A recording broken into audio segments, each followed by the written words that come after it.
nagmamaktol itong si Bongo dahil doon sa pagkakaso ni Senator Trillanes ng plunder sa kanya, kay Digong at saka sa pamilya ni Bongo.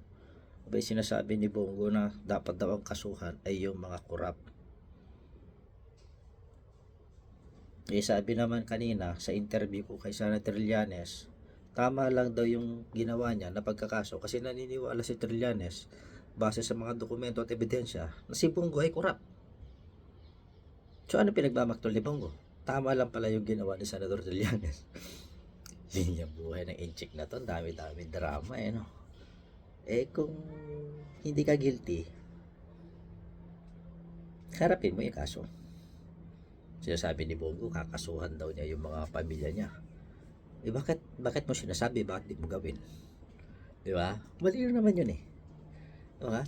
Eh parang ang ginagawa ni Bongo ngayon, nagmamakaawa. Uy, kawaan nyo ako mga Pilipino kasi inchik ako. Isa ako senador. Ganun lang yung tema. Oh. Pero napaka-successful nung interview ko with Senator Trillanes kanina. O hindi pa panoorin nyo na sa YouTube at saka sa Facebook. Nagkalat dyan. Pero yung pinaka-highlight din yung tinanong ko na kung sino mas pogi sa amin. Shit. Ako pa rin ang nagwagi. Ilang beses na. Ilang beses ko na tinanong yun. Ako pa rin talaga pinaka-pogi. Mas pogi sa kanya. Ayan, maraming salamat sa mga nag-join kanina, no?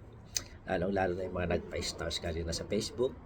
And of course, sa mga nagpakulay kanina during the live stream, may interview live stream with Senator Trillanes. And I love you guys.